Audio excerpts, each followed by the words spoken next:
श्री सीताराम। शिखावस्थी के चैनल में आप सभी का स्वागत है। मैं हूं शिखावस्थी। आज हम सभी लोग वैशाख मास महात्म के 15वें अध्याय को सुनेंगे। 14वें अध्याय में हम सभी ने सुना कि किस प्रकार से राजा कीर्तिमान महर्षि वशिष्ठ के द्वारा बताए हुए वैशाख मास के नियमों का पालन स्वयं भी करते हैं और अपनी पूरी प्रजा से करवाते हैं, और उसके बाद फिर उनकी जो प्रजा होती है वह सीधे साकेत धाम को जाती है, वरना तो नरक में कोई जाता है और ना ही कोई स्वर्ग लोक को जाता है, जिसकी वजह से अब यमपुरी बिल्कुल खाली हो गई है और यमराज जो है वह चिंता में पड़ गए हैं। तो उनकी चिंता को देखते हुए नारद जी उनसे पूछते हैं और फिर यमराज उन्हें क्या उत्तर देते हैं, क्या बताते हैं, अब आज के अध्याय में हम लोग यही सुनेंगे। तो चलिए अपने अध्याय को प्रारंभ करते हैं। उससे पहले आप सभी से रिक्वेस्ट है कि प्लीज़ वीडियो को अगर अच्छा लगे तो वीडियो को लाइक करें और चैनल को सब्सक्राइब जरूर कर लीजिए। तो चलिए अब हम अपने अध्याय को प्रारंभ करते हैं। वैशाख मास महात्म के 15वें अध्याय का इस प्रकार से वर्णन है। अपने गुरुदेव भगवान, गणेश भगवान और नारायण भगवान का ध्यान करके वैशाख मास महात्म को अब हम सभी लोग सुन रहे हैं। महात्मा नारद के ऐसा कहने पर राजा यम ने कुछ दीनता के स्वर में कहा, नारद जी, इस समय पृथ्वी पर जो एक राजा राज करता है वह पुराण पुरुषोत्तम भगवान विष्णु का बड़ा भक्त है। उसके भय से कोई भी मनुष्य कभी वैशाख मास का उल्लंघन नहीं करता है। उस पुण्य कर्म के प्रभाव से सभी भगवान विष्णु के परम धाम में चले जाते हैं। मुनि श्रेष्ठ, उस राजा ने इस समय मेरे लोक का मार्ग लुप्त सा कर रखा है, स्वर्ग और नरक दोनों को शून्य बना दिया है। अतः ब्रह्मा जी के समीप जाकर यह सब समाचार उनसे निवेदन करके तभी मैं स्वस्थ होऊंगा।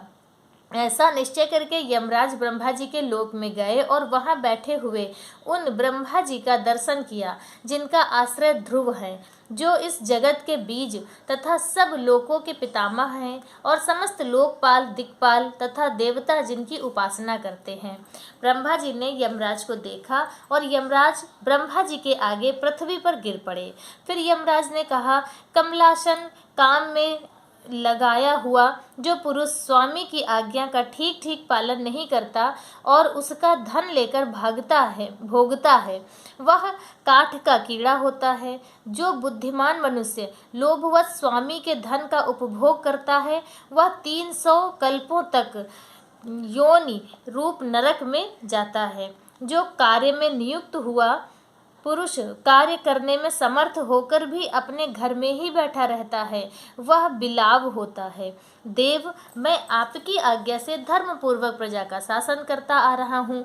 अब मैं कब तक मुनियों और धर्मशास्त्रों के कथानुसार पुण्यात्माओं को पुण्य के फल से और पापात्माओं को पाप के फल से संयुक्त किया करता था, परंतु अब आपकी आज्ञा का पालन करने में असमर्थ हो गया हूँ। कीर्तिमान के राज्य में सब लोग वैशाख मासोक्त पुण्य कर्मों का अनुष्ठान करके पितरों और पितामह को साथ बैकुंठ धाम में लेकर चले जाते हैं। उनके मरे हुए पितर और मातामह आदि भी विष्णु लोक में चले जाते हैं।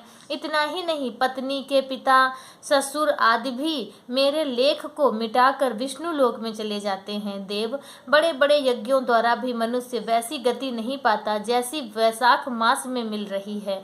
संपूर्ण तीर्थों से, दान आदि से, तपस्याओं से, व्रतों से अथवा संपूर्ण धर्मों से युक्त मनुष्य भी उस गति को नहीं पाता जो वैशाख धर्म में तत्पर हुए मनुष्य को प्राप्त हो रही है। वैशाख में प्रातःकाल स्नान करके देव पूजन, मास महात्म की कथा का श्रवण तथा भगवान विष्णु को प्रिय लगने वाले तदनुकूल धर्मों का पालन करने वाला मनुष्य एकमात्र विष्णु लोक का स्वामी होता है। और जगतपति भगवान विष्णु के लोक की तो मेरी समझ में कोई सीमा ही नहीं है, क्योंकि सब ओर से कोटि कोटि प्राणियों का समुदाय वहां पहुंच रहा है, तब तो भी वह भरता ही नहीं है। इस संसार में पवित्र और अपवित्र सभी लोग राजा की आज्ञा से वैशाख मास के धर्म का पालन करके विष्णु लोक को जा रहे हैं। लोकनाथ, उसकी प्रेरणा से संस्कारहीन मनुष्य भी वैशाख स्नान मात्र से वैकुंठ धाम में चले जाते हैं। वह केवल भगवान विष्णु के चरणों की शरण लेने वाला है। जान पड़ता है वह समस्त संसार को विष्णु लोक में पहुंचा देगा। जो पुत्र, धर्म, अर्थ, काम और मोक्ष के प्रतिकूल चलता हो वह पृथ्वी पर माता के पेट से पैदा हुआ रोग है। वह अधम पुरुष अपनी माता का घात करने वाला कहा जाता है। किंतु राजा कीर्तिमान की माता और उसकी पत्नी का पुण्य संसार में विख्यात है। उसकी माता एकमात्र वीर जननी है और वह राजा निश्चय ही संसार में बहुत बड़ा वीर है।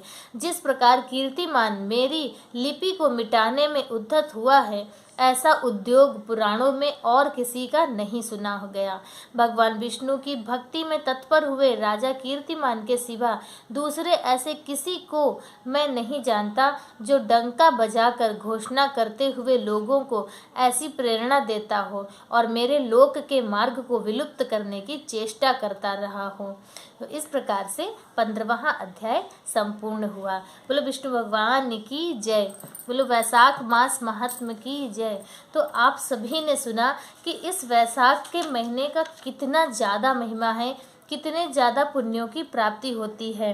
वैशाख मास में स्नान करना, वैशाख महात्म्य सुनना और दान करना, यह जो पुण्य कर्म है सभी को नियम से करने चाहिए। यदि आपने अभी तक नहीं किया तो अभी भी समय है, अभी भी आप कर सकते हैं। और वैशाख मास महात्म्य की कथा नियम से ज़रूर सुनते रहिए।